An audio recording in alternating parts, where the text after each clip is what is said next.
Hi, I'm Wendy Yee, and there are so many good games that come out every year. It's so hard to make that final 10 games. And honestly, I was thinking about making a strategy games list, and then I realized that my favorite strategy games were mostly on my top 10 of the year. So instead, I'm making a 10 more great games. So these are ones that didn't quite make it onto my top 10 of the year, and basically they are my 11 through 20 for the year. So let's go ahead and get started. Number 10 on my list is Rats of Wistar. Now, this is a Euro game that's got a very cute theme. It's very adorable design-wise. And you are rats that I guess have escaped from a lab, and you're trying to become like the top rat of your society. And you're doing that by going around and exploring this farm. So you're going through this house, you're opening doors, you're collecting cheese, and you're building a cool engine of cards. You're trying to put these cards out in front of you. Some of them are endgame scoring, some are immediate, cool benefits, and then some are picture icons, and you need those to trade in to be able to fulfill some different tasks that happen throughout the little house and farm that you're exploring. So there's some fun stuff going on there. I also think the action selection is very unique. I don't know if I love it, but I think that it's clever, and so there's something about that, just doing something unique and clever for me. I enjoy that, and I really appreciate it. So there you go. Rats of Wistar, interesting action selection, really cool exploration of the house. That's the fun part, the building the tableau of cards in front of you, all that good stuff. So that is my number 10. Number 9 is Jerusalem Anno Domini. Now, this is an interesting biblical theme where you are trying to take your followers or your people that are part of your group, your meeples, and you want them close to Jesus at the Last Supper table. And you're also trying to eventually get apostles so that you can lay those out, and those will actually score different columns and rows and stuff based on where you put them and where they're at. So you're trying to line things up so that you can get the most points from doing all that. But what really is interesting to me is the card play that's going on. So you are playing out cards in your hand, and you are choosing where to place them on the board in front of you because you're trying to make sets of particular types of cards and particular orders and stuff. And so when you make those sets and you make those orders, you can trade them in for other things. And it reminds me a lot of actually Blackout Hong Kong in that way that you're trying to lay them out just right and eventually use whole sets of things to unlock stuff. And so I enjoy that card play. I also enjoy that dynamic of putting the dudes out at the table. And I think there's some really other interesting things going on. So it's a unique theme as well as, yeah, I enjoy the mechanism. So there you go. That is my number 9, Jerusalem Anno Domini. Number 8 is Malem Space Agency, and this is a game where you are a bunch of cats and you are throwing your cats into spaceships and you're pushing your luck to see how high up into space you can get. You are dumping, or I guess not dumping, you are jumping off at planets and at moons trying to get points and endgame multipliers for the end of the game. And as you do so, you are all working together. I guess you're not working together, but instead you're all in that spaceship together. So if it crashes, your cats just come back to you, but you don't score that round. And so I think it's just a fun push your luck game. I enjoy that process of being the one who's in the captain seat and getting to roll dice and seeing if we bust or not. But also being along for the ride keeps me engaged throughout the whole game because I could jump off at any time as well. So there you go. Malem Space Agency, that's my number 8. Number 7 is Video Game Champion, and this is a cute theme. I very much like the theme of trying to collect these like 90s video games, and you are a kid and you're trying to play as many as you can so you can become the video game championship and have the most, like claim to fame and all that kind of stuff. But you're taking these actions, and I enjoy grid actions. So as you take a spot, you have to choose either the action above or the action to the left of it. So like the row or the column actions, you only get one of those. But also, each one of the spots that you take, you get a tile that is both a color and a number, and you're trying to get specific colors and numbers so that you can use them to play the video games. So there's lots of really good decisions, and then you throw that theme on top of it of being a kid who's trying to do extra chores to earn extra money so that you can get your parents to buy you a video game, like those kind of things. It's very all-inclusive, and I enjoy it a lot. So there you go, Video Game Championship number 7. Number 6 is Wandering Towers. Now, this is one that I wasn't sure I actually wanted to play, but then I did and I really enjoyed it.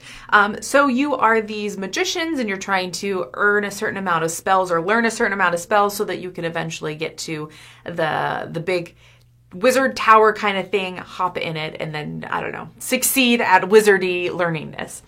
But everyone has these meeples out on these different towers, and the towers you can move around. So if you move a tower that has meeples on it, the meeples just come along with it. If you move a tower over the top of someone's meeple, then you get certain benefits, and then you can actually move the whole stack of towers later. And so you can choose how many levels you want to move at a time. You can lose pieces and forget where they're at. And you can try to hide other pieces. And it's very fascinating. There's also different ways to level or decrease the level of the game.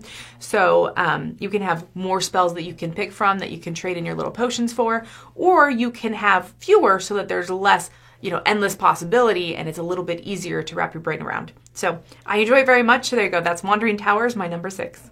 Number 5 is Beer and Bread. Now this is a 2-player card-driven Euro game where you are trying to make bread and make beer, and you want to have an equal amount of points amongst the two because the lowest pile is what's going to be your score at the end. And in this game, they're very much multi-use cards. These are cards that are resources, or if you have enough resources, you can build them and actually make the bread. There are also ways that you can tuck cards and do a little bit of engine building on your board in front of you. And so there's a lot of that like resource management stuff. Also, everything takes place in dry season or wet season. And so there's ways to set you up for future rounds as long as you do it just right. Like there's certain seasons where you can and certain seasons where you can't. And so I think there's a lot of just really good decisions in this game. It's a very good 2-player game. It doesn't feel super head to head.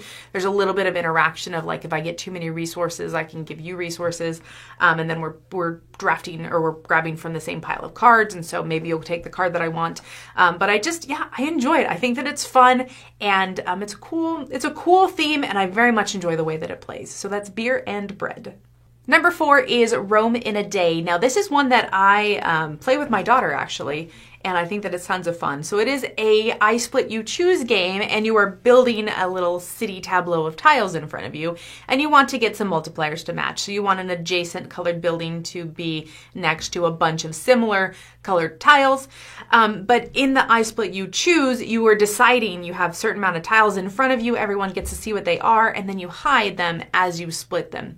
And then you add this little gem to whichever one has the least amount of tiles in it, and then you let other people pick. And so you're making those choices, which I really enjoy, those choices of how do I make this really sweet for you, but even better for me, so that you don't want what I have because it's not good for you, but you give me more than I give you.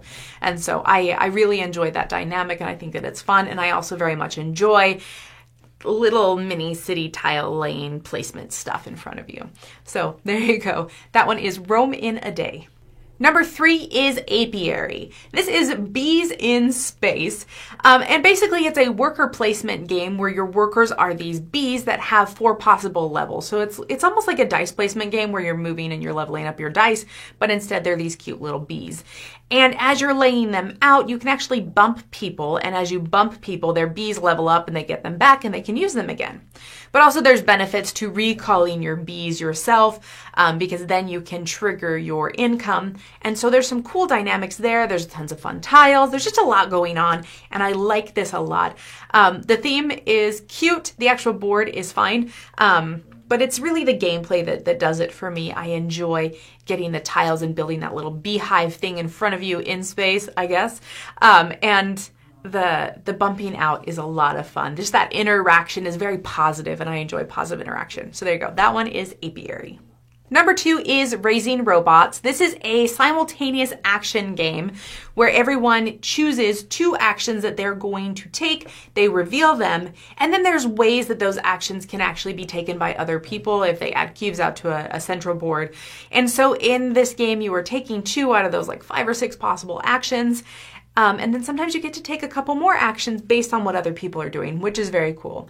And you're building up this little workshop of robots. And so you're building a fun engine and you're all doing it simultaneously. So there's not a lot of downtime. It's like reveal cards, run your whole engine, take the actions that you can take, and then do it all over again like 8 times.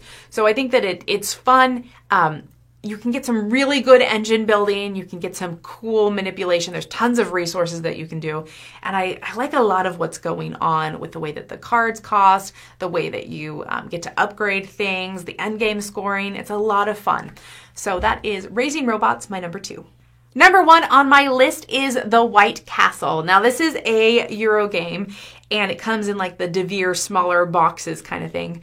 But White Castle, you're a clan and you're trying to get the most influence in court, so you're trying to move up in court, and you do that by taking some very specific important actions, but you can only take those actions if you have resources, so you have to get resources other way.